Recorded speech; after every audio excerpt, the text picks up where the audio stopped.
Week 11 has almost come and gone, so you know what time it is. Let's overreact to some of the best games from Sunday's slate. Well, Lamar may be Superman, but Mike Tomlin and the Steelers are kryptonite. Pittsburgh, despite not scoring a single touchdown today, is now 8-1 in their last 9 games versus the Ravens and has taken control of the AFC North. The reigning NFL MVP was just 16 of 33 against the Steelers defense that gave him more trouble than any other opponent this season. This has pretty much been the ongoing story between these two teams, and the Ravens will need a better answer in their Week 16 rematch if they're going to have these serious hopes of winning the division. Now, the Steelers, on the other hand, are now 8-2 and are 4-0 with Russell Wilson under center. Throw in a defense that kept the Ravens, who entered Sunday leading the league in almost every offensive category, to just 16 points. This team is without a doubt a legit contender. And also, you heard it here first, Mike Tomlin, Coach of the Year. Since we're talking end of season awards here, I'm making my case for Bo Nix Rookie of the Year right now.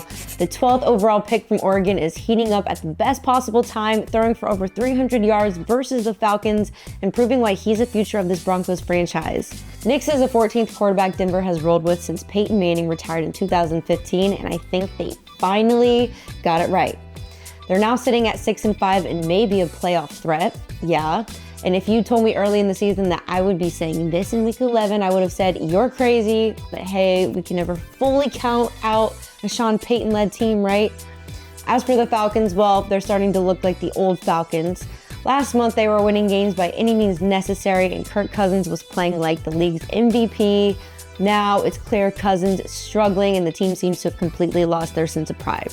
It's time to start throwing out the idea of giving Michael Penix Jr. some reps, I think, because this team needs a spark and they need it quickly, or else their season may be over before they know it. Man, oh man, Geno Smith, that's it. That is all that needs to be said. Geno Smith single-handedly kept Seattle's playoff hopes alive on the road in Santa Clara, beating the 49ers for the first time in 3 years. And despite San Fran controlling most of the game, Seattle found a way to get one of their biggest wins of the season thanks to Geno's go-ahead rushing touchdown with 12 seconds left.